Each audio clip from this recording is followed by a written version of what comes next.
Welcome to the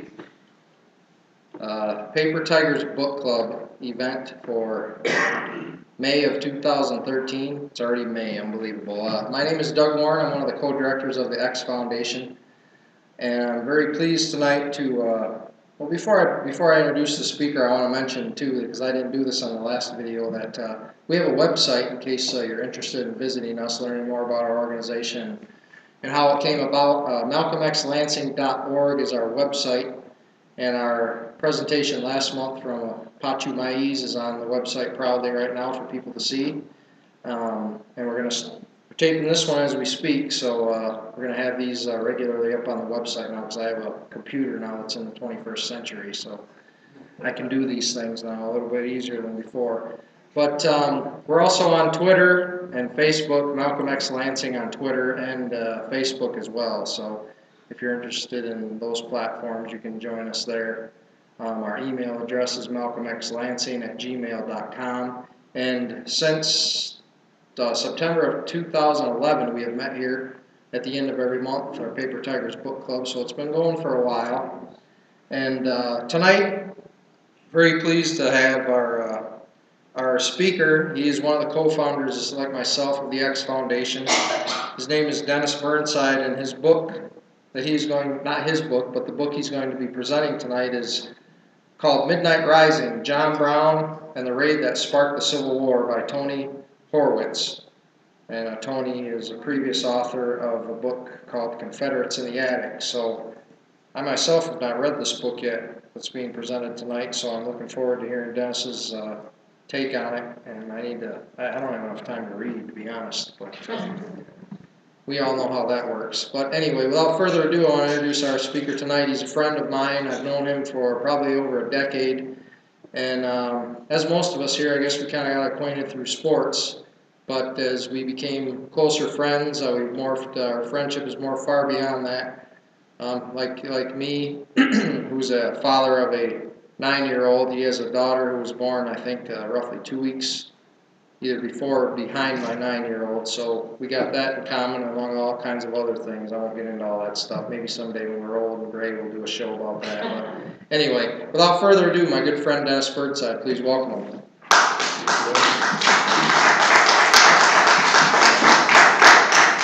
What Doug was too kind to mention is I'm already old and gray. I've got a son who's 2 days younger than Doug. So I've been at this daddy thing a long time. So you shake her up. Yeah, well, you do what you can. I still got a ways to go to catch my good friend Ahmad. I think Ahmad might be in the notes in this book. I didn't read it that closely. How many of you are familiar with John Brown? Good, good. Most people have a working knowledge of John Brown, and I certainly did. But I came away with a new perspective on John Brown after reading this book, and I've got to admit, after reading this book, I didn't know if I was more illuminated on who John Brown was, or more troubled by who John Brown was, or more astounded by the impact John Brown made on American history. There are very few individuals who weren't elected to office, who weren't leaders of organizations, who weren't part of a clergy, who weren't part of a political body, who weren't part of the military, who had the type of impact that John Brown has had on history. John Brown, to this day, is reviled in the South. They hate the very mention of his name. It's part of the culture. It's ingrained in the culture that John Brown was more than a traitor. He was an immoral man who stood next to Satan and Hitler in the pantheon of evil people. In the North, John Brown is much more feted. He's tolerated by some. He's admired by others. And for the most part, both by Northerners and Southerners, I would submit to you as a reader of this book, he's misunderstood by almost all of us, including me. And I think I'm still in that category, despite having invested a lot of time in studying of this book and some other material in preparation of this lecture. One of the very first people who made an impression on me with their opinion of John Brown is one of my favorite people in the world. I love to listen to him speak. I've been to see him speak several times. I read his lectures. I download his videos, and that's the famous Dick Gregory, who started his life as a comedian and became a political activist. And he's one of the truth tellers that we have here in the United States. We've had many discussions here among us, both here and in our homes, Apache's home, my home, Glenn's home. We talk about the need to be honest about our history. We've talked about 9/11 and the Kennedy and the King assassinations and elections in the last decade or two. And one person who always stands at my back when I look at someone to bolster me, make me realize I'm not crazy for thinking these things. I'm on the right track because I'm trying to be honest with myself and my friends, and that's Dick Gregory. Well, a couple of years ago, I heard Dick Gregory talking on the eve of John Brown Day, which happens every spring. The date is not always the same, but it's always an early weekend in May. This past year, I believe it was May 16th. And he talked about his admiration for John Brown and how every year he goes to John Brown's gravesite and he prays for that man and he sheds tears for that man. And I want to read you a quote of an interview he just did a few weeks ago about the upcoming John Brown Day. Dick Gregory, quote, "He was a white man who was willing to die to free black men. He took his sons with him. I love black people, but I don't know that I'd take my children. I know I would sacrifice my grandchildren. Every year this time I visit the site of John Brown's hanging. The tree is still there, and I hug that tree, and I pray for John Brown's soul around that tree. John Brown told his executioners that if what I did for slaves, I did for whites, you deem me a hero. 18 months later, the Civil War started and changed the world. That's what John Brown did." That's a quote from Dick Gregory. So when I've heard quotes like that from Dick Gregory in the past about John Brown, but I thought this quotation here pretty much encapsulated the spirit of what people who love and admire John Brown feel about him. They feel he's that impactful. Every year you have a reunion of people who remember, recall, and celebrate the life of John Brown, both at the tree where he was hanged at Harper's Ferry and at his gravesite in upstate New York. I've never been to either one, but it's on my bucket list. And, as I admitted, I'm getting a little old and gray, so I'm going to have to do it pretty soon. So again, the book is by Tony Horwitz. He's an unfamiliar author to me. His writing style is very clear and concise, and I thoroughly enjoyed it. Here's more of my family. It's my sister Rochelle, and that's my oldest sister Debbie. And I just want to thank them for coming in. So let's talk about who was John Brown. Most of the people in the room said they know something about John Brown. I think when you think about John Brown, you have to ask, was he crazy? Was he irrational? That's the man I was taught about in school. John Brown was a nut. John Brown was out there. John Brown didn't have his feet firmly planted on the ground, and he did some things that were just not rational. Many of us were taught that in school. And I graduated high school in '76, and I was right at the vanguard of the beginning of black studies. And even my black history teachers looked at John Brown as somewhat of an enigma. They just couldn't figure this guy out. He just didn't have a rational motivation in them. Many people thought John Brown was crazy. On the other hand, there's a very small minority of people out there who look at John Brown as the consummate hero and freedom fighter. One who took the words of the Constitution literally. One who took the words of the Christian Bible. He, as a Calvinist, took those responsibilities that he was taught as a follower of Jesus Christ very seriously. And he applied that to the bondage people, the African slaves here in America. But there were a lot of contradictions in John Brown. Here was a man of God. John Brown was a Bible thumper. He raised his children very strictly, adhering to the scripture and the tenets of the Bible.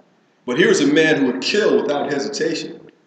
John Brown was not militarily trained. John Brown didn't have any type of background that would indicate to you that he'd be comfortable leveling a pistol or a rifle at a man and pulling the trigger. But years before he ever did that act, he promised that he would. He talked about the inevitable fight between justice and evil over the African slaves who were in bondage in America. He talked about it as an inevitable conflict, and he intended to make sure that it happened. And he talked about years before he ever organized one march, how willing he was to shed blood and sacrifice his own life for the freedom of Africans and to do God's will. So to me, that makes him singularly unique. Abolitionists in the middle of the 19th century weren't unusual at all.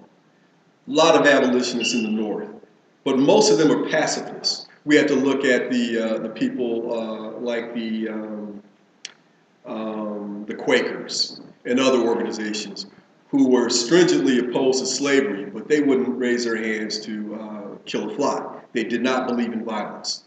As a matter of fact, John Brown, once they got word of this man, pretty much offended them, and they didn't want to have anything to do with him. John Brown was unique in his position as a man who not only opposed slavery, but as a man who thought that violence was inevitable and the only true prescription for the end of slavery. And he thought the abolitionists, frankly, were too milquetoasted. Just didn't have what it took to make this thing happen. So there was always a schism between John Brown, his immediate family and friends, and the people who followed him, and the abolitionist movement at large. And of course, in the South, John Brown is thought of as simply an evil man, someone who was the spawn of Satan, someone who could not have been more deserving of death and punishment. Long before he again ever raised a hand in violence, his position became well known throughout the country because of his writings and his communications with different people and what he told them he intended to do. So we look at this man with clear eyes, but you still can't get past the contradictions about who John Brown was. A lover of God, an adherent to the Christian dogma, but not only willing to be violent, but an advocate of violence. I don't know if you can think of too many other people in history, not only here in the United States, but around the world, who unabashedly carried that kind of attitude. I can't think of any off the top of my head. Maybe if you guys can, raise your hands and let's talk about it right now. But he was unique to me in that way. On October 16, 1859, John Brown led 18 men, 5 of them black men, including one man who became famous in history by the name of Dangerfield Newby. Does that name ring a bell to anyone here? You've all seen the movie, or most of you at least heard about the movie Django Unchained. There's a lot of people who think that Django's character was predicated on Dangerfield Newby. Dangerfield Newby was a freed slave, but his wife and children were still in bondage. And his motivation was to join John Brown to free his wife and children.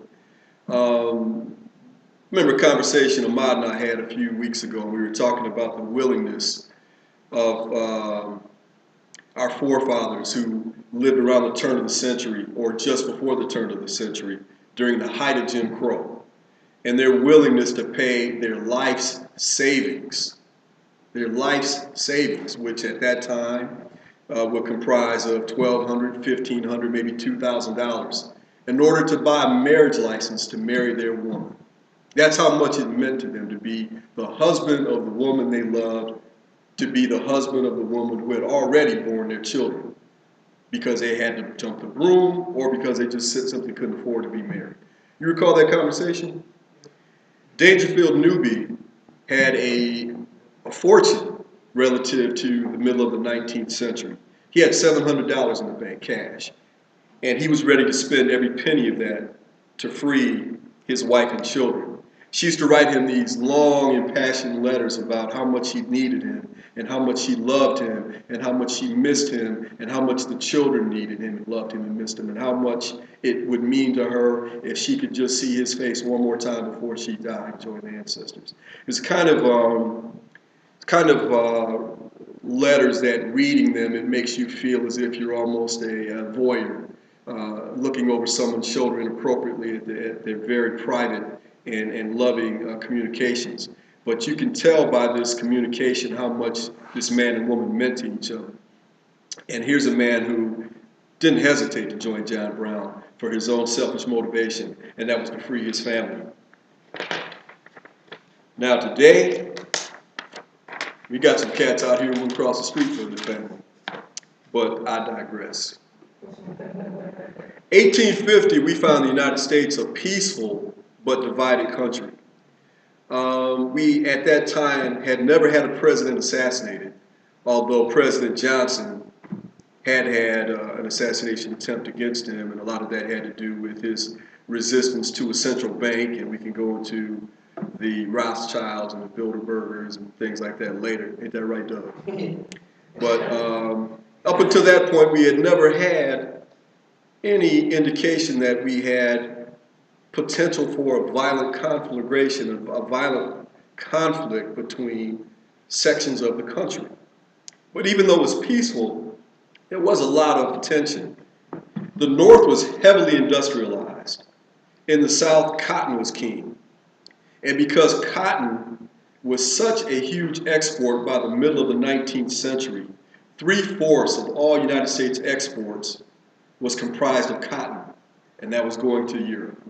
That was the economic backbone of the South. That was their reason for being. And keep in mind, we all have this image of the antebellum South with these houses with the pillars and these long lanes and the slaves out there singing in harmony, beautiful songs about the glory coming in the by and by.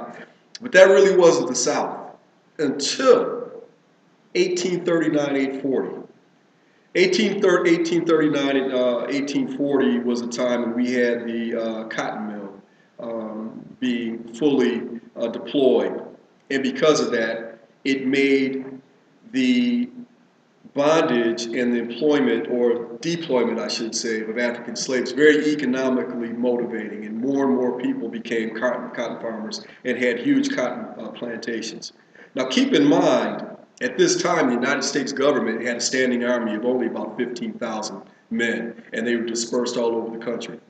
The United States at that time had just started to move west. We had not only the territory that would become Kansas, Missouri, Louisiana, Kentucky, Michigan, Ohio, all relatively new to the Union. Utah, California, and Nevada had also become part of the Union. And because of that, we had military deployment there. So any military group that could end an insurrection or stop any type of tension just didn't exist because things were too small and stretched too thin. Now in the North, most people opposed slavery, and not because they were such good people and they had such good motives. You had working men in these plants in the heavily industrialized North. And even though you didn't have unions at that time, you had the beginnings of constructive conversations about organizing. And one of the things these Irish and Scottish and Welsh and German and French, et cetera, immigrants knew is that they were barely making a working wage now. And they certainly couldn't do that if slavery was reignited in the North. And I say reignited purposely. Slavery did exist in the North. I'm sure many of you are aware of that, but maybe not all. How many are aware that slavery was in the North at one time? Places like New York City has, to this day you can go visit, there's a pretty famous slave cemetery.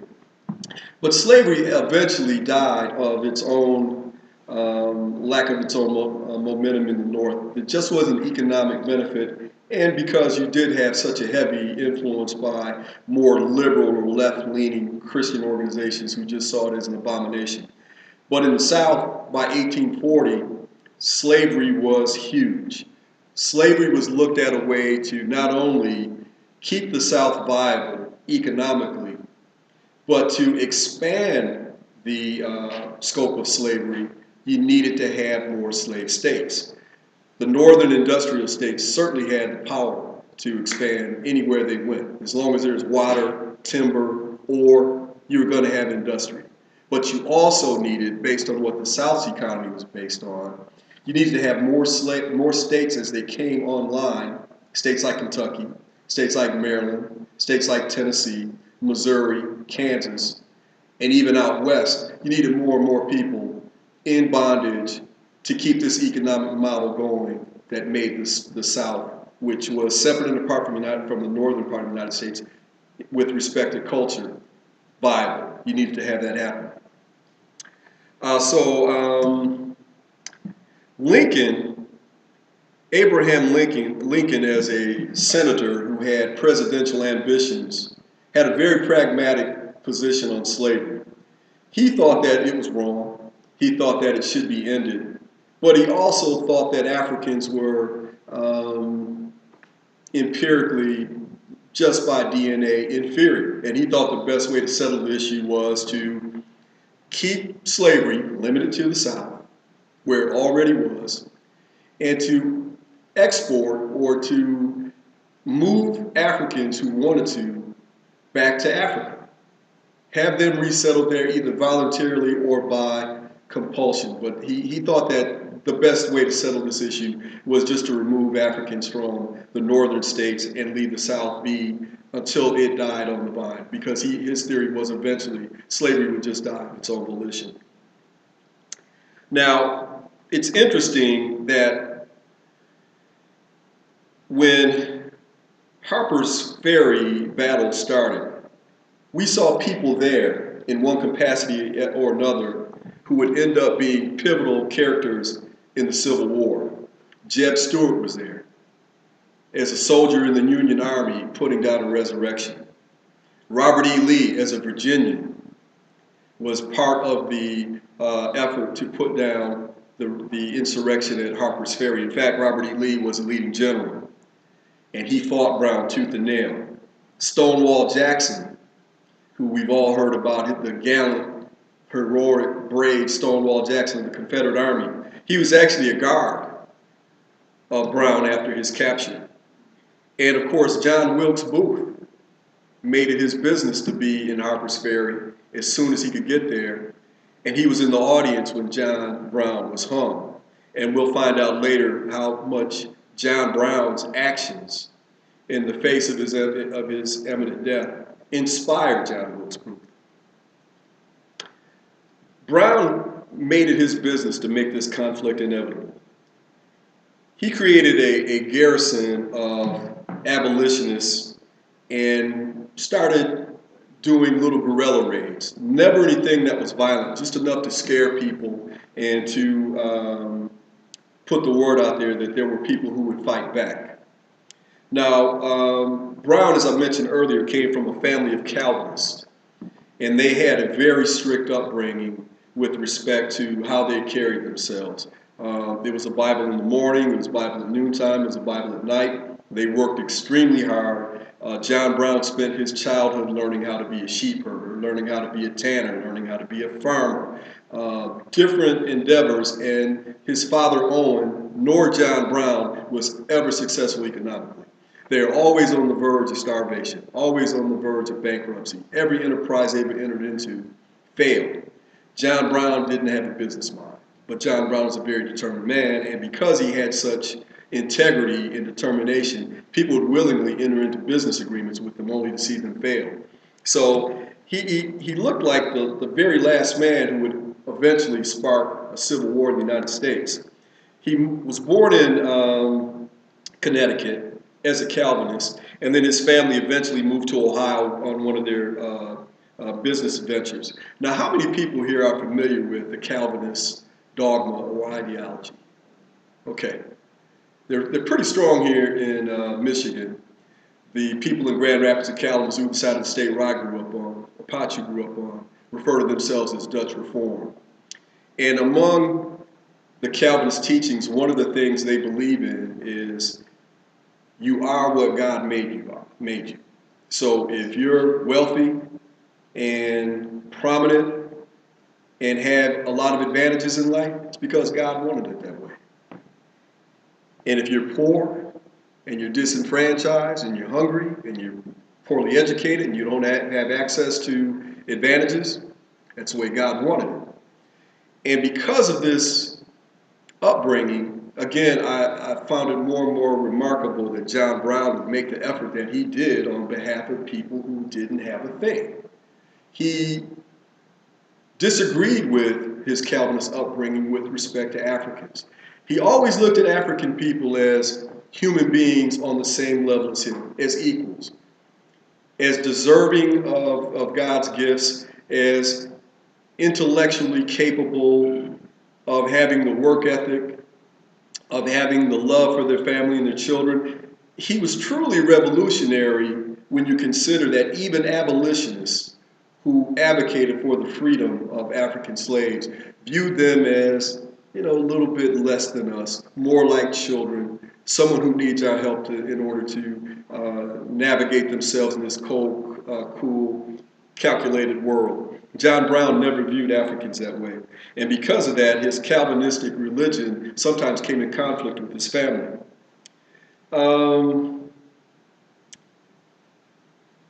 Now, at the time, we're approaching John Brown's militarism.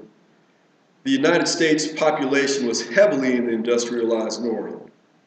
We had, of the free people of the United States, most of them were in the North. But if you look at the overall population of the United States, because of 900,000 enslaved Africans and the 3/5 rule, most of the population of the United States was in the South. And because of that population advantage, they had huge political leverage when it comes to passing legislation. Now, you guys all know the 3/5 rule, right? A black man is only 3/5 of a man, so we're going to give him 3/5 of representation, but he's not going to vote. That doesn't matter. But when it comes time for us to elect a representative government and send Congress to Washington, the southern states had a huge advantage over the northern states just because of the 3/5 rule. And it resulted in some pretty bizarre legislation. One of the things that we saw later on was the Fugitive Slave Act. The Fugitive Slave Act said that if a slave somehow escapes bondage and he's in Ohio, or he's in Michigan, he's in New York, he's in Maine, anyone in authority or anyone who is a law-abiding citizen is compelled by law to do everything they can to return that individual into bondage. Earlier this year, my younger sister Rochelle and I went to Detroit to hear a lecture at the African village there, and I introduced myself to one of the speakers, and she said, "Burnside, are you familiar with the Burnside incident?" I'm like, "Never heard about it." Well, apparently, again, in the 19th century, there was a fugitive slave who escaped, lived in Detroit, last name was Burnside, and the authorities or someone found out about this man and attempted to return him into bondage right there in Detroit. And his neighbors, his friends resisted, and they fought off this effort to return him into bondage. And supposedly there's a marker, there's a historic marker there to this date, marking the Burnside incident. You familiar with this? Did they smuggle him to Canada then? They sent him to Canada? I don't know the story, Doug. I've done a little bit of research, but I haven't been able to get a definitive original source on it. What do you know about it? It's the same one I'm thinking of. The neighbors, of all different races in Detroit, helped him escape to Canada. They tried to extradite him back, and ultimately it didn't happen. So Right. to remain in Canada. I'm thinking of the same. That's pretty much a story I've heard too.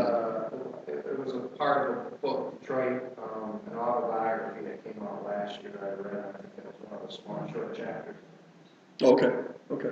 Yeah, about you. What was the name of that test case that went to the Supreme Court and very concept validated by the Supreme Court about say escape the South?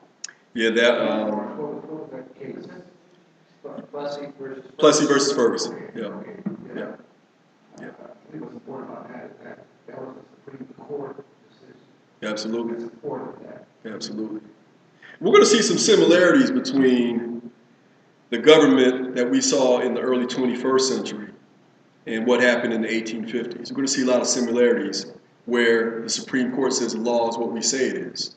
For example, you had the Bush v. Gore case, where the United States Supreme Court said, we are saying that George Bush's constitutional rights are being abridged and in conflict by the very act of you counting the vote.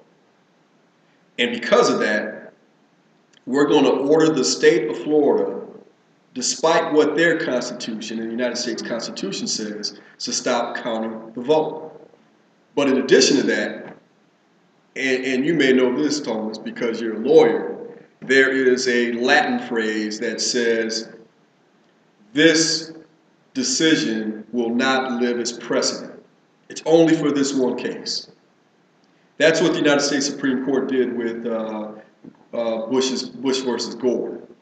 Well, in the 1850s, they did something very similar. You know, after this Fugitive Slave Act was passed, it eventually did go to the Supreme Court under Plessy versus Ferguson, good point. And the Supreme Court just said, look, a black man has no rights that a white man need respect. That was the famous line out of that court case. And what was the precedent for that? Did they find that in the Constitution?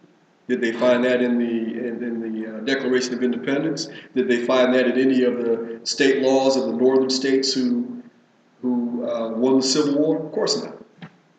But the law is what they say it is. And that's the danger that we live under when we have a very far right-wing oligarchic Supreme Court like we have today. So again, we're going to see some similarities there. Now, as we're looking at this movement by John Brown to become more and more militant and try to raise money and try to raise awareness of his objective, he had a network of 5 or 6 wealthy industrialists who were willing to give him cash and favorable housing and routes to move about as long as they kept it quiet. They didn't want their name out there associated with John Brown, but they were willing to invest in him just enough to keep him alive. Well, the reason why they were so reticent to have their name connected with this guy is the country was still in shock and still traumatized by what happened in 1831, and that was the Nat Turner Rebellion. Everybody here is familiar with Nat Turner, right? Nat Turner was a preacher. He's a man of God. He was a recognized minister who was part of a plantation where the master, and I put that in quotation marks because no man is any man's master, was known to be a very friendly, very congenial man who treated his slaves relatively well. Nat Turner had lived most of his life being a very compliant and very conscientious worker. Never raised his voice. But one night, the Spirit of God visited Nat Turner. And the Spirit of God told him to kill everybody white he could see. So he got a few dozen of his slave compatriots, and they went out on a killing spree. And their one objective, it wasn't to start a revolution. It wasn't to build a movement. It wasn't to target those people who had been particularly abusive against them. Their one objective was to kill as many white people as they could until such time as they were killed. Now, you can imagine the deep fears and shock that this registered throughout the South. Nothing like this had ever happened before. We'd had, and if you research this, and I did, you can find myriad slave rebellions where slaves organized, stood up, and fought, and in many cases fought successfully for months before they were put down.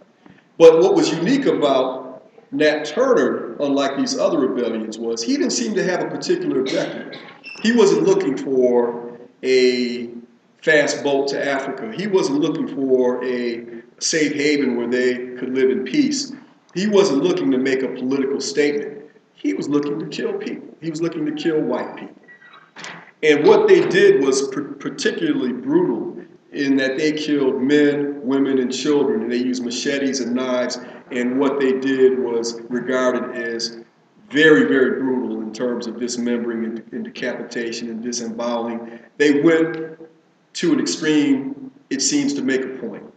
Well, when they were finally captured, as you can imagine, their heads were put on pikes. They were dismembered. They were made examples of. Nat Turner was given a chance to give a detailed confession before he was put to death.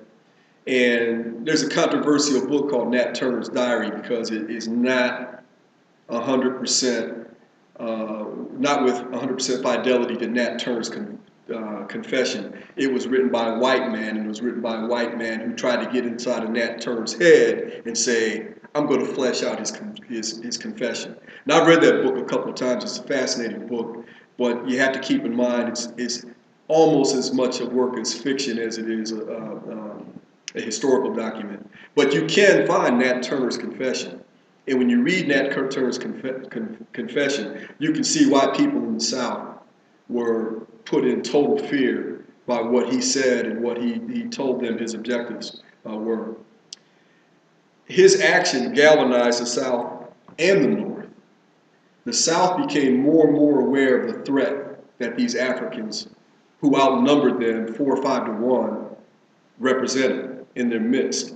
And of course, the people in the North became more and more galvanized about how immoral and wrong this institution was. I mean, after all, these people are supposed to be little docile, happy, watermelon eating, camp song singing darkies.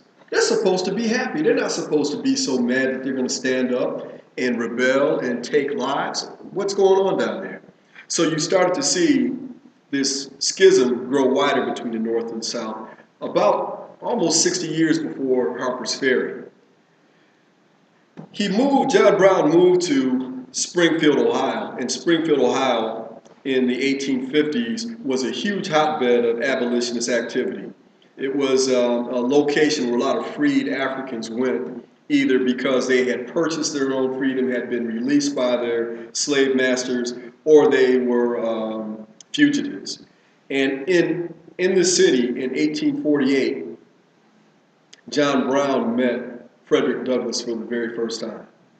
Frederick Douglass is there giving a lecture, and he was already well known all over the world because of his activities.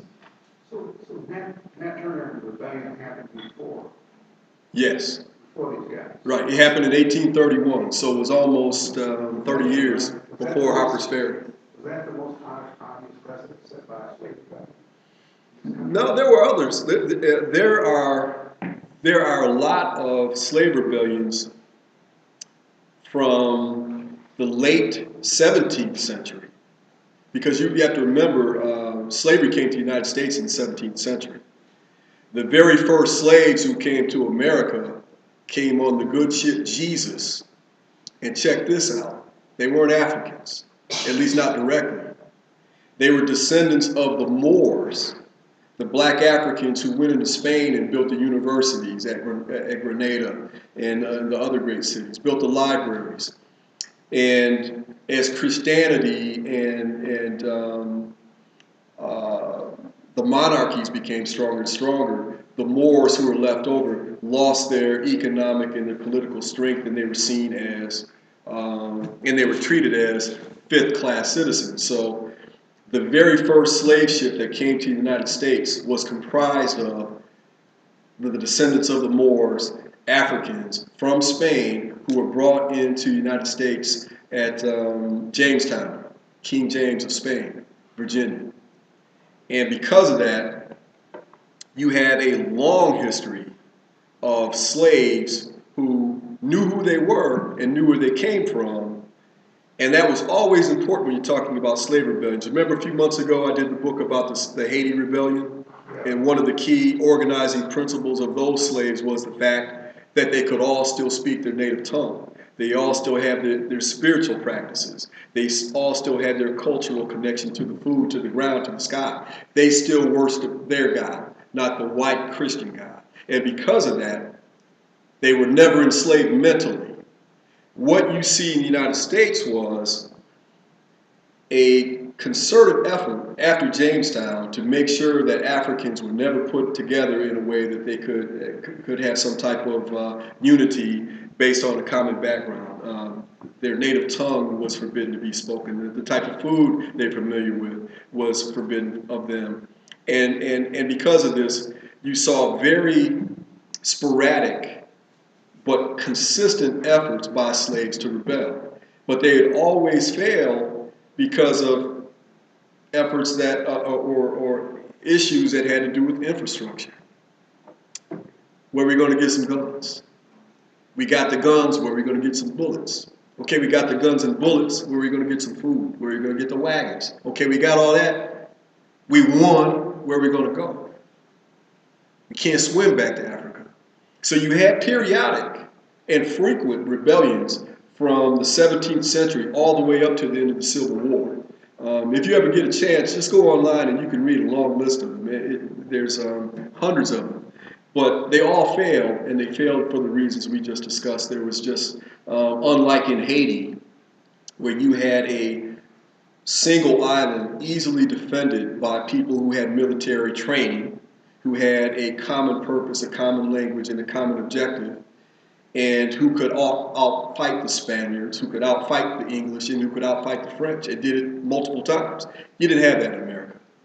The one slave rebellion, though, that really shook white America in the North and South to its very core was a Nat Turner rebellion, and that's because of the brutality of the rebellion and what it represented in terms of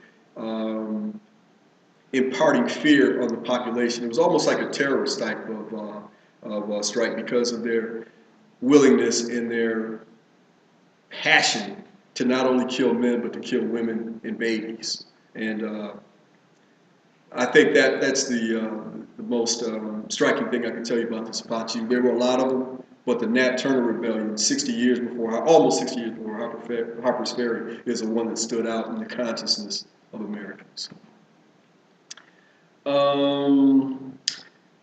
Now, when he was in Springfield, Ohio, and about to meet, what's your friend's name? You went to high school with him? Frederick Douglass. He was battling depression and bankruptcy. His family had developed a deep hatred of slavery and inhumane treatment of Africans, but they also saw John Brown as a disappointment. His sons and his daughters and his wife were devoted and loyal, but they were hungry, and they were doing without. And they saw the opportunity in Springfield, Ohio as a way to start over again, to perhaps just make a living and live a normal life. Well, John Brown went into the heart of American abolitionist activity. This was along the Underground Railroad track. Abolitionists from all over the country went there routinely to speak to people and make their points plain. And as I indicated earlier, he had the opportunity to meet Frederick Douglass there, who was there to give a lecture. He told Frederick Douglass of his plans. He told him he wanted to go into Africa, and what he deemed Africa was the Deep South. He said, I want to have guerrilla raids based on the Allegheny Mountains. I want to go in there, I want to terrorize and kill slave owners, and then I want to retreat. And I want to do this repeatedly until the African slaves get motivated to join me, and we increase and we build up numbers enough to turn this into a revolution that's going to be sanctioned by God. Frederick Douglass looked at him and said, it's not going to happen.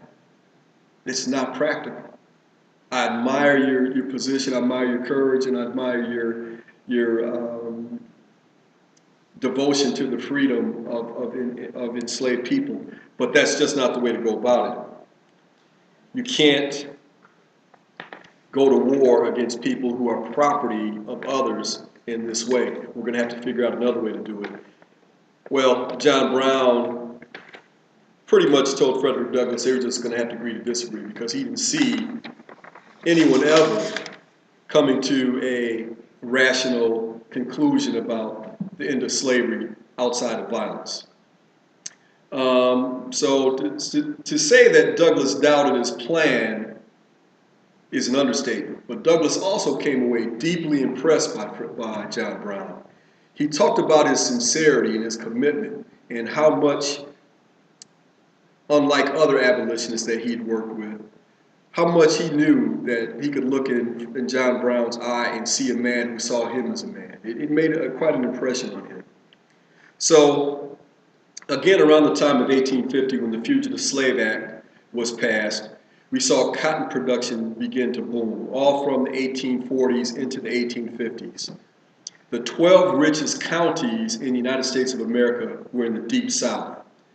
This region alone was the 4th largest economy in the world. This is from a part of the country that had always been backwards, economically deprived, all through its history until the 1840s and into the 1850s when cotton became king.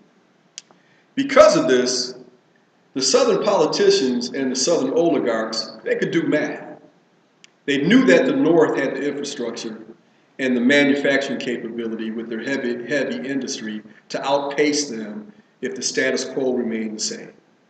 So what the South decided to do was to move slavery west and north. They moved it into Kentucky, they moved it into Missouri, and their next objective was Kansas and Nebraska, and then further west, Utah and California. Made no qualms about their objectives. Some of the things I read in this book really astounded me. There was a guy by the name of, if I could read my writing here, William Walker, who was such an enthusiastic slaveholder. He gathered a private army, dig this, he went to Baja, California, captured territory there, and enslaved Africans and brought them with him. And he actually instituted slavery in California for a short period of time.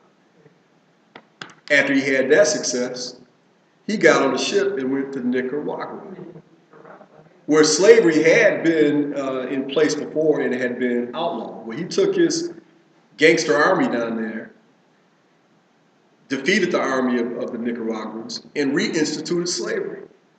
You had Southern politicians and Southern gentry and landowners talking about, we need Cuba.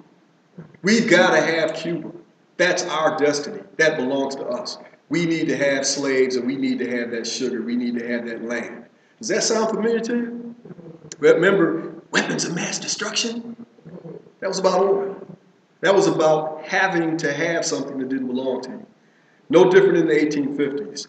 And because of this, we saw a huge effort to expand slavery into areas where it didn't already exist. Now keep in mind, 70% of the free population of the United States was in the North when you exclude the slaves.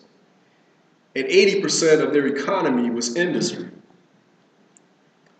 Because of that, you had a buffer against slavery that had nothing to do with morality or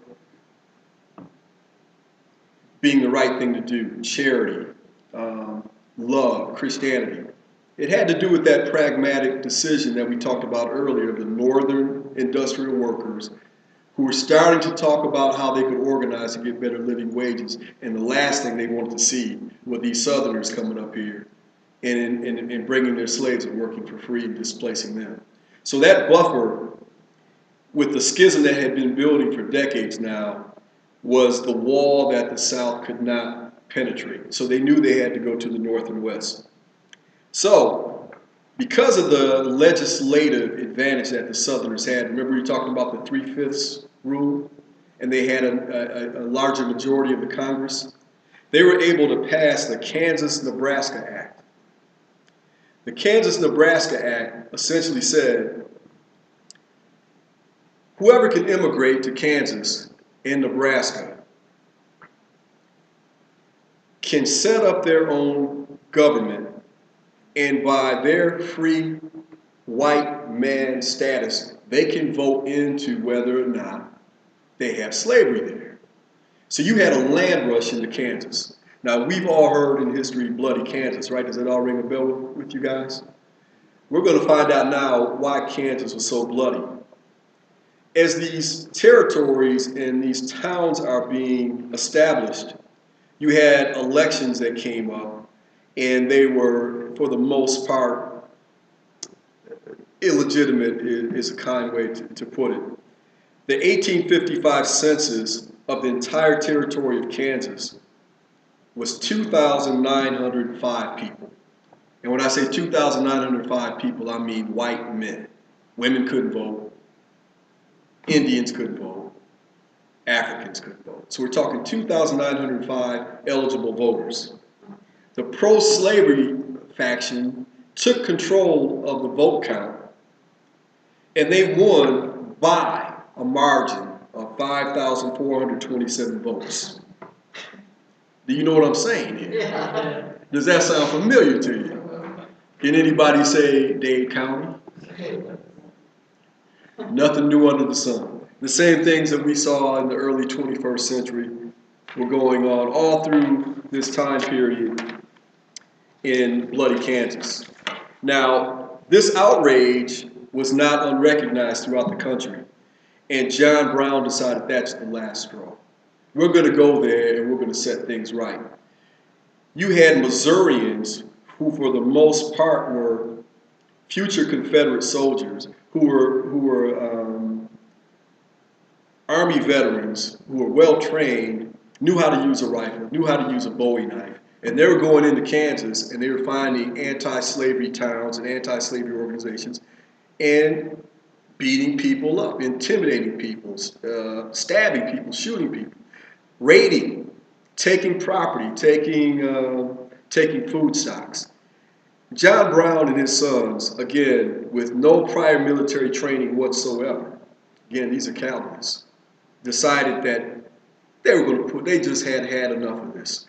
So they take all of their investment money from their rich industrialist friends, and he brings his sons and a few other men who decide that they're going to go with him, and they go out to Kansas, and when they arrive there, they've got 60 cents in their pockets. They're destitute, but they've got their guns. And the first thing that they do is they start addressing what's going on with these pro-slavery movement people. The first thing they did is they marched on Lawrence, Kansas, where a bunch of pro-slavery Missouri people had laid siege to Lawrence, Kansas, which is, I believe now, is the home of the University of Kansas, right? And John Brown had deemed himself Captain Brown, and his group of 20 men went in there, and including 4 of his sons went in there, and they responded. Well, luckily for them, the Missourians had already left. But John Brown was amazed when he got there. He saw a town that was in ruins, smoldering buildings, and livestock running around, and men and women traumatized, women having been raped, men having been beaten up. And he says, "Why didn't you fight back?" And these people looked at him like, "It never occurred to us." So he said, "Okay, I'll do something about that." So John Brown had his opportunity for first blood at a town called Pottawatomie.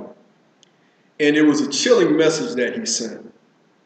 This group of men who had terrorized Lawrence, Kansas had retreated to Pottawatomie, and many of them lived there. So one night, Brown gets a couple of his sons, and they go to a man's house by the name of Doyle, and they knock on the door, and Doyle's wife comes to the door, and she's pregnant, and they've got 4 or 5 young children. He says, "Is this the home of John Doyle?" "Yes, it is. He's coming with me." And the woman could tell by looking in Brown's eyes, and I don't know if you guys have ever seen a photo of John Brown. He had very intense, scary-looking visage. He was yeah, kind of like Charles Manson. Yeah. Or something like those cats we used to play ball with at the Y. You know? Something like that. So she was terrified. So he took Doyle out. They went around this small area, and I don't even know if you could call it a town, but it was an area, again, called Pottawatomie, Kansas. And the next day, Doyle's body, his son's body, and other men were found dead, dismembered, disemboweled, shot through the head, tortured.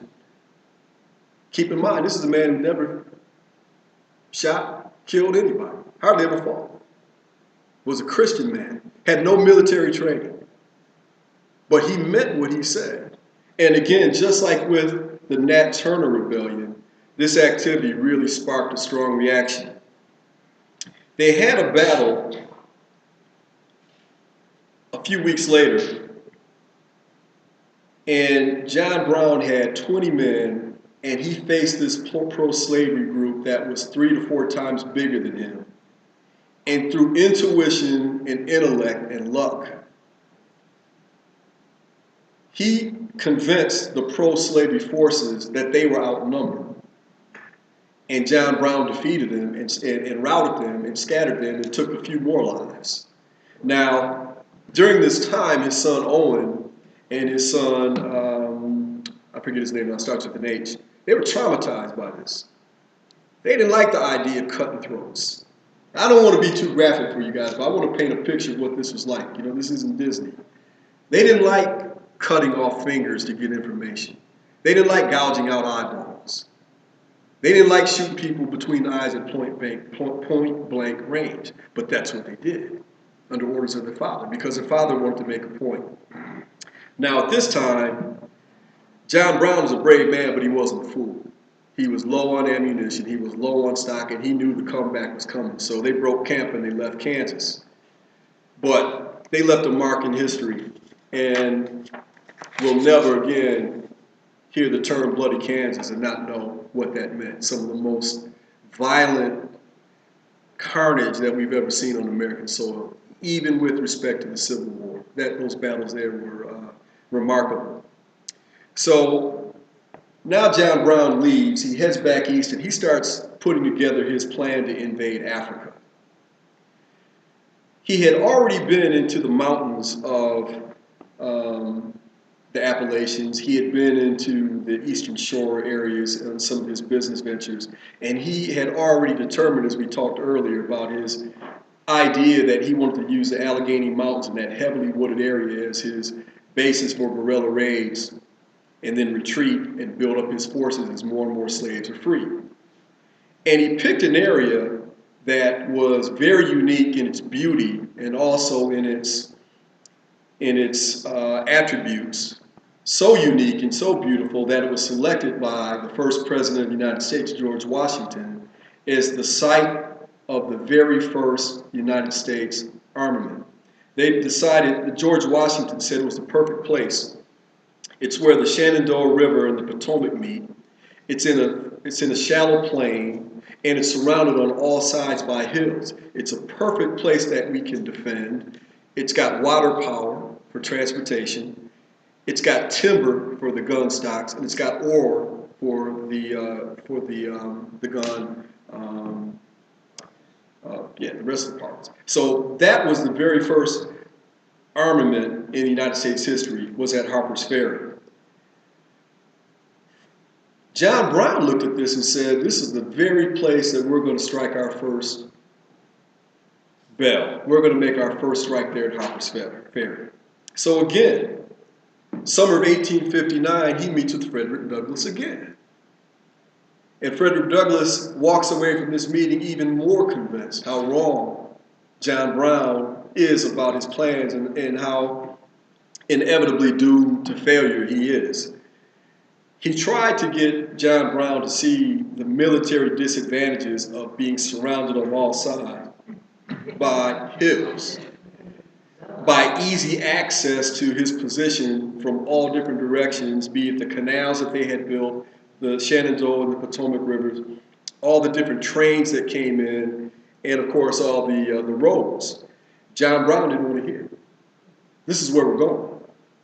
So John Brown had the charisma and the ability to attract people, some of whom had military background and some who just believed in what he said, and more people joined him, and they joined him at a place called Kennedy's Farm, just outside of Harper's Ferry in Sandy Hook, Maryland. And there they camped for the summer as they got more and more reinforcements and more funding. They actually had a house that was next door to a family of pro-slavery sympathizers. And because of the nature of the woman who was was the wife of the farmer next door, who was very talkative and very social. The men had to hide upstairs all day and play cards. They had to be quiet all the time. And as more men are coming in, they're required to do more cooking and gather more material. It became more and more difficult to hide this men. And in this part of the book, it's almost like a dramatic movie where you think the next page something's going to happen, but they never discovered, even though it was remarkable that they weren't. At this time, they did some reconnaissance missions, and they went into Harper's Ferry, and they had this one particular guy who was, what was his name? I believe it was Combs, who had blonde hair, blue eyes, very charismatic, very handsome, a ladies' man, and he would go into town, into Harper's Ferry, and he would romance the young ladies, and he'd play cards, and he'd find out what was going on, how many soldiers, how many guards, where the support was likely to come from, and he'd report back to Sandy Hook up at Kennedy's farm and parlay this information on to John Brown. So John Brown picks late October 1859 to have his raid, and his men are chomping at the bit. They've been in this hot house all summer. They're ready to get it on and lay down their lives. So the first thing they do is they go down these railroad tracks entering into town, see two men coming up. The men see them, take off running, and they fire on them.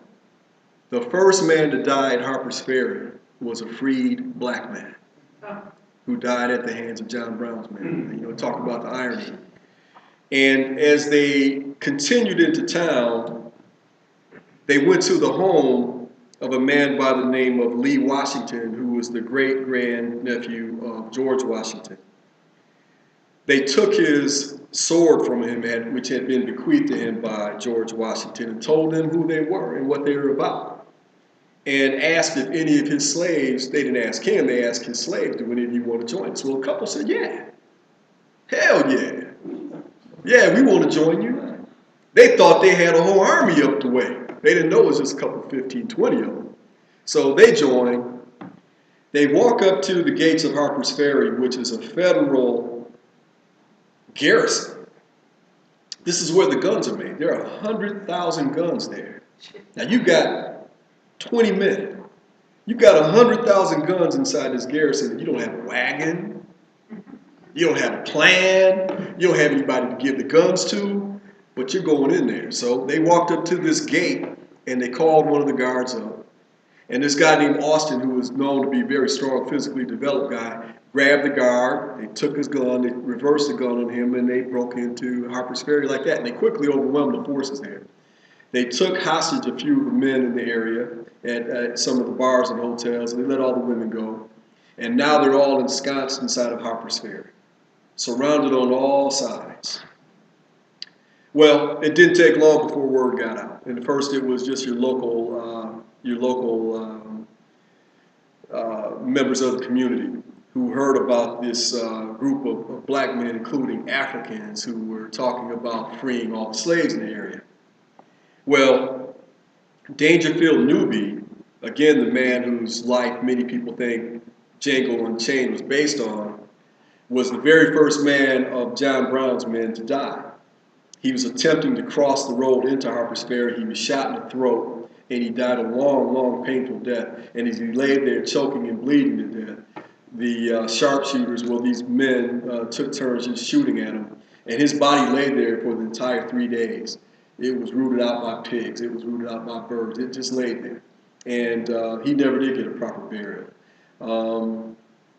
As the battle, if you want to call it a battle, went on, you could see that John Brown had no chance whatsoever at succeeding. It was a very, very brutal and gory fight where his men were being wounded, had no one to attend to them. They were in pain if they didn't die right away.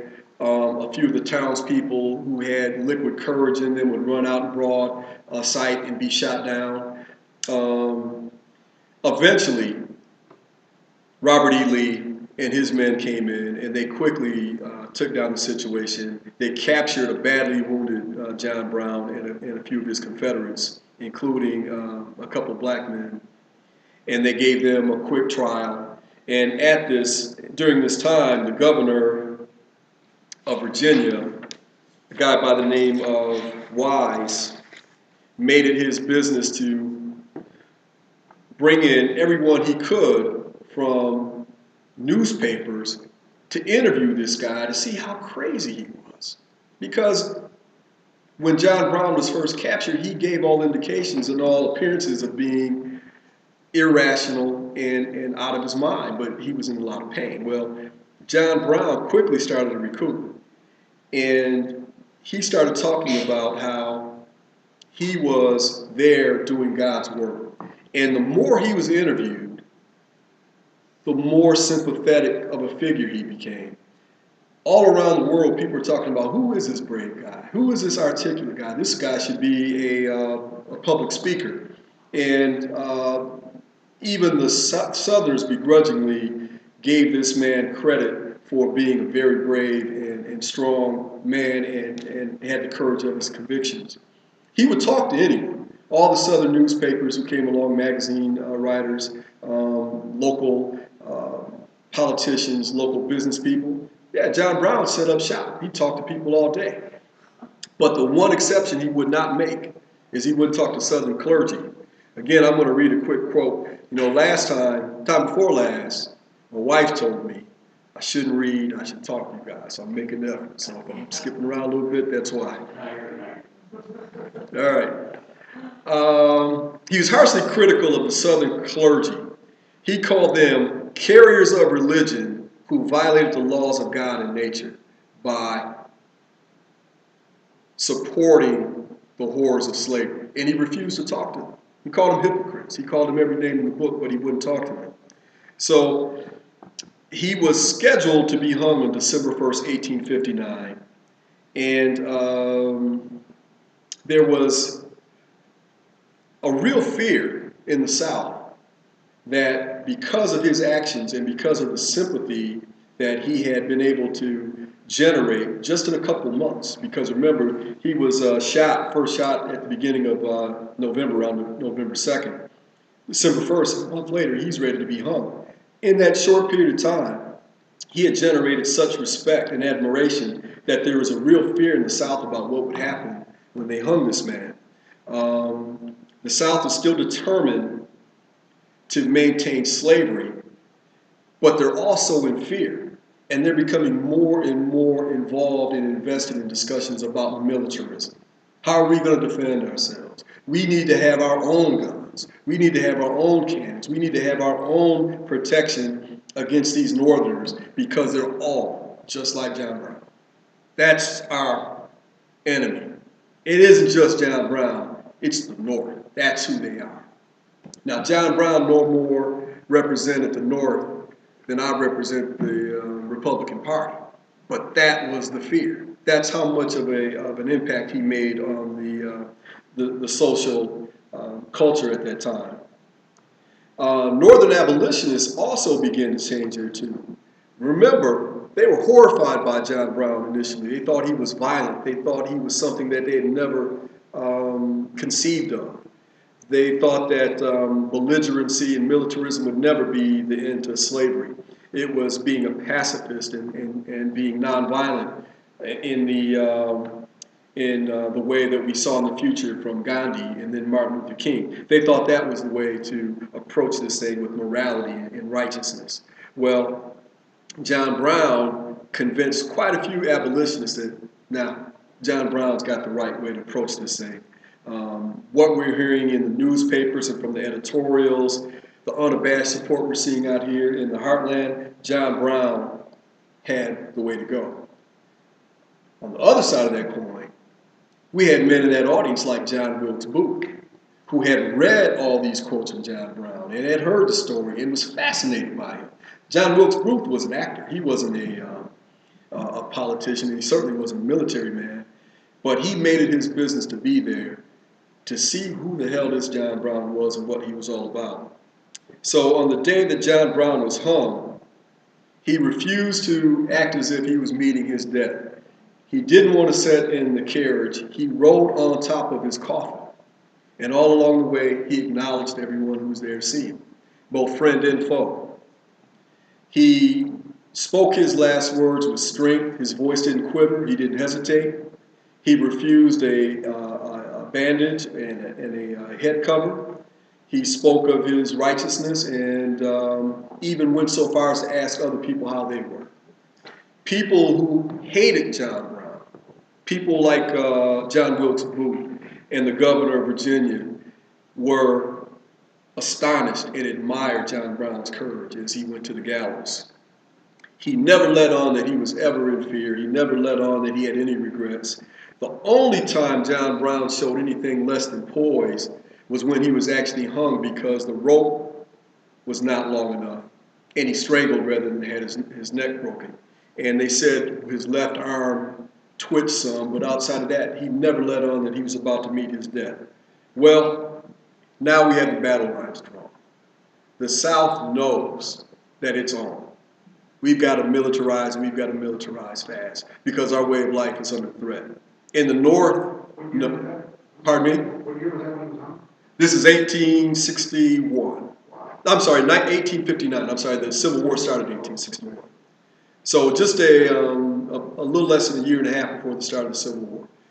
We have the battle lines drawn. We've got very clear positions between the North and the South. King cotton industry, pro-slavery, anti-slavery, fear on both sides, and a militarized attitude. The ideological differences between the North and the South couldn't be more stark. And then on April 12, 1861, the Civil War started in South Carolina. But the battle began in 1859 with John Brown's raid on Harper's Ferry. That's it.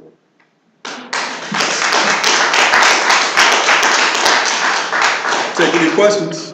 I got a question now. Sure. What I find interesting is that when I was a teenager, I read one of Dick Gregory's books. I think one of the first books back then. He was big on diet. He was vegetarian. Yeah. He was a peace activist. Right. He was against the war in Vietnam. In fact, he wore black to symbolize his protest against the war. I think it was color black. I'm not sure. But anyway. You mean the name of the book? No. I don't remember the name of the book. Yeah, the book was Nigger. Okay. Yeah. Okay. That sounds familiar. Yeah. But anyway, being a peace activist, but at the same time embracing John Brown, who promoted military violence, I mean, how does that make sense to Dick Gregory? Why does he go his gravestone and respects him? I mean, I don't have any trouble with that. I'm just saying there's a contradiction there. Where on one hand, today, he doesn't embrace it when he talks to people today, but he goes back in time and embraces somebody who did. I think he was and continues to be moved by a man who would sacrifice his life and his family. Remember, he took his sons. All of his sons, except for one, died, either directly or indirectly because of Harper's Ferry. He had 2 die in bloody Kansas. He had 2 hung at the end of Harper's Ferry, and he had 1 who lived. 2 other sons who were too young eventually lived out to be old men. But he sacrificed his family. His children, his daughters, and his wife lived out their lives with a destitute economic position. All because of his dedication to freeing African slaves. And again, Apache, we're talking about the middle of the 19th century, where even abolitionists, even anti-slavery whites didn't view black men as equals, didn't view blacks as human as whites. And here's a man who not only looked at black men and women as equals, but was ready and willing to lay down his own life for their freedom. So I think what Dick Gregory is in awe of and in admiration of and respect of is the sacrifice that John Brown was willing to make and made, the position that he took, the attitude that he had, and his willingness to put all the chips in. I don't think Dick Gregory was an adherent of violence. I still don't think he is. But I think any man or woman may, God bless us that we never come to that point, but I think any man or woman can be put into a corner where they will react violently. And I'm not speaking for Dick Gregory, but I think he may see this as one of those times where you got to do what you got to do in order to be free. It's up. Yeah, I have a lot of respect for him because of what he seen in the Bible that turned him against slavery and slave owners. Right. As far as how to treat another people. And, and I just asked, while you were talking, I was asking myself, what did he see different in the Bible that the rest of these Bible thumpers didn't see? Well, one of the things that he never said this explicitly, but it's something you and I've talked about, and I know you and I've talked about it, is within the Christian faith, you have this get out of free jail card that was written and created by Paul. Right. And Paul said, because of the original sin, which said that Adam and Eve's actions made all men and women sinful, born in sin. And because we're all covered in this sin, the only way that we could ever be uncovered by this sin is because of the sacrifice and the willingness of Jesus Christ to take that load off of our back and take away that sin, as long as we confess, blah, blah, blah, blah, blah. Well, John Brown didn't go for that, because that Paulism is what allows you to go into a camp of original Americans and obliterate them all. And then, God forgive me. That Paulism is what enables you to rape an African woman and then 6 months later hang her upside down by her ankles and cut the baby out when it falls to the floor. I mean, horrible things like that can be done by Christians who are ostensibly God-fearing, but who also can say, yeah, but I'm forgiven. John Brown didn't see life that way. John Brown saw a God that had a natural order and a way that every man and woman was required to comport themselves in a certain manner. And unless you did that, you were out of order with God. There was a natural order to his spirituality. It's very similar to spiritual teachings and traditions that we see in Africa or in the Americas prior to the domination by Christianity and in the Far East. Very, very similar to some of that, even though he still talked about his love of Jesus Christ and his love of his Christian faith. So again, if you go back to the beginning of our discussion here, John Brown was a man full of contradictions, and that's one of them. The other one is his willingness and his almost passion to bring violence to those who he identified as the enemy, despite the fact that not only was he an avowed Christian, he never had any training. Me and you could talk shit all day about what we're going to do, but when it comes time to do it, I've never killed a man, and I don't know that I'd have the heart to do it. Maybe I would, but I'm damn sure not looking forward to it. Well, John Brown made it plain that he couldn't wait. He could not wait for the opportunity to set things right. And so you talk about the contradictions of his faith versus his actions. There are so many of them, it's hard to catalog them all. That's why it was easy for them to label him as being crazy. Perhaps. If you look at some of his photos, explain it away by saying he's crazy. That's the easiest solution. He did look crazy, though. You got to do that. Debbie? I'm just curious. You said the original slaves, they weren't really African slaves. The very first slaves that came to the geographic area that we identify as the United States. Mm-hmm. They were of African descent, but they were from Spain, and they were descendant of the Moors. And they came over in the slave ship Jesus. Yep. That's an interesting point. But the other thing I'm wondering, are these the same ones who we've been shown or told that they captured to sell to slave owners, or did that come later? That original group? Mm-hmm. No, they were They were sent from they were sent from Spain to the Americas, not only as an economic decision, but it was also a political decision.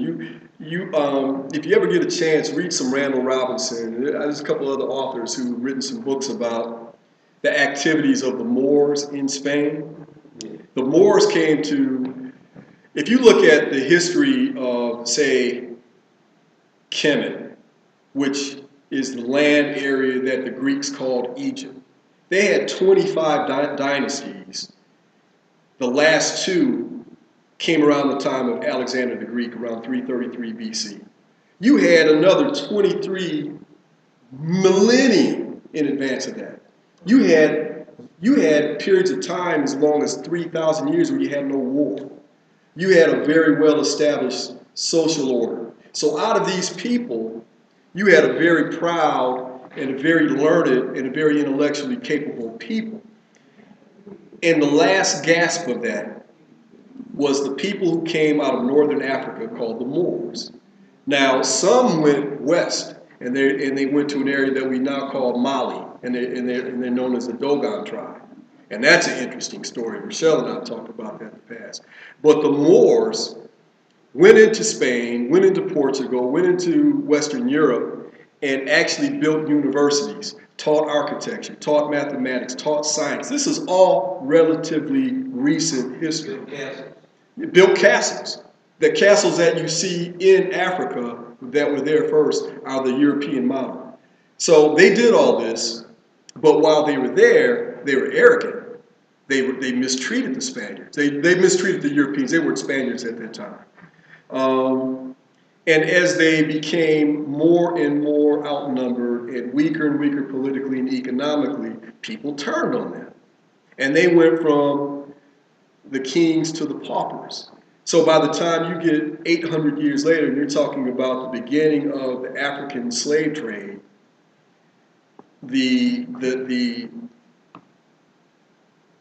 idea that we're going to exploit this body of humanity and use them as slaves came about in the mid 15th century. Just the idea, because Europeans were looking for a way to get to India, and they rediscovered all of these Africans. So what happened with King James and the Moors' descendants was, I'm going to show you black bastards who really runs things. I'm not only going to make sure that you live out your life in bondage, I'm going to make sure you do it thousands of miles away from where you're familiar. I'm sending you all the way to America, and that's going to be my first outpost.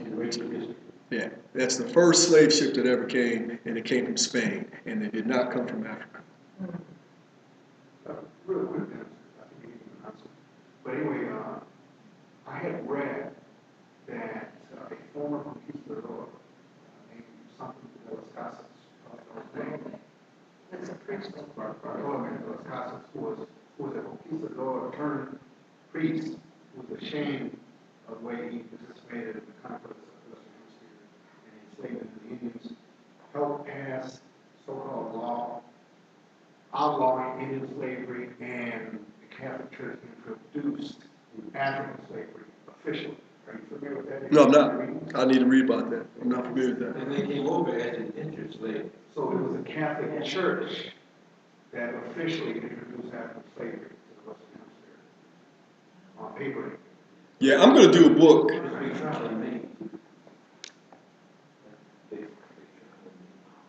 Yeah, I've got to do some more reading on that about you. I'm going to do, next time it's my turn to present a book, I'm going to do this book called Stolen Legacy. And it documents how the culture of Western civilization was lifted, plagiarized, and stolen out of the Nile Valley. You had Cush, which was Nubia, which was the daughter of Ethiopia, and I forget the African name for Ethiopia. And then out of Cush, you had Kemet, which the Greeks called Egypt. Well, you had dynasties and civilization and building and architecture and obvious mathematics and science in this area for, again, tens of thousands of years. Orthodox history now tells you that history is compressed into a time frame of around 7,000 years. The evidence that that's a manifest lie is all over the world. It doesn't take an Einstein to figure out that's not true. You won't have any debate about the fact that man, human beings, came out of Africa. But what you have the debate about is where civilization began.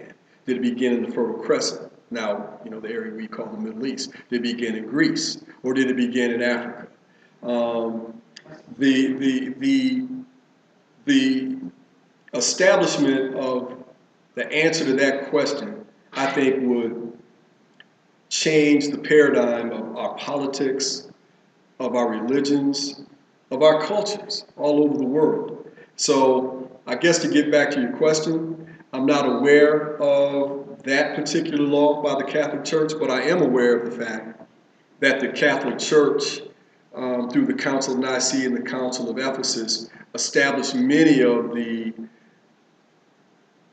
traditions and dogmas that now are ingrained in the consciousness of Christians as history, as it really happened, as opposed to a decision was made to say, from now on, this is what we're going to say. And if you don't say that, you're anathema. In other words, you're cursed, you're excommunicated from the church. Those are conscious decisions that were made for political and economic reasons that were ingrained into a religious dogma that ingrained it so much in the people that it is now perceived as history.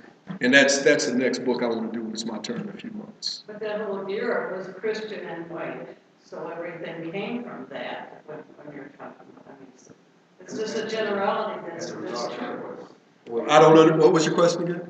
It's not a question, I'm just saying, when you're talking about the Nicene Creed, you're talking about all of the edicts of the Christian church, well, all of Christianity, all of Europe, we're going to call it Europe, but all the continent was white, and it was all Christian at that time. So everything emanated from that culture. Well, actually, I'm not talking about that's the beginning. I'm not going back to that because I think Mesopotamia was the heart of culture and civilization. well, at the time of the Nicene Council, Yes. which was 425, it was a Greco-Roman culture. The church was established around that geography. It didn't encompass what we know now as France, England, Russia, Belgium, the northern Atlantic areas. It was a Greco-Roman establishment, and it came out of early Christians who were adherents to a man by the name of Ptolemy Soter. And he was the very first white pharaoh who came from the Greeks, who had captured militarily Kemet, and he established himself as the very first pharaoh, and he required them to call him a god, small g god, like they always did pharaohs. So for almost 300 years, you had people worship Ptolemy Soter, the savior, that's where the Soter comes from, as the savior. He had the beard, he had the long hair, he had the crown, and he was worshipped as, they called themselves Christians. These were black Egyptians who called themselves Christians, and they worshiped Ptolemy Soter. It was when the Romans and the remnants of the Greeks, looking for political power to better control this territory, made the decision to adapt some of the principles of these erstwhile Christians while establishing new laws and new edicts that said if you don't follow these, you're anathema. That was the beginning of the Christian church. And I think it's a debate that we need to, first we need to discuss it, and then we need to have a debate about whether or not what we see today emanates from there. But I think we need to acknowledge the history of it. And that did not come from what you would call European culture. That came from the Greco-Roman. Well, I was just relating to what Apache had said about where the slaves came from, other than the first one, the wars. Oh, yeah, see, that was, Yeah, I'm just saying, yeah. you know. yeah, that Who was, were they? They were the Dutch and Right. the, you know, Absolutely. the French and the Spanish. and we're talking 1,500 Yeah. years later, Yeah, too. I didn't mean to go back to the. Okay, I misunderstood you. Yeah. Yeah, man. That it? Yeah, Yeah. right. Thank All right, thank you.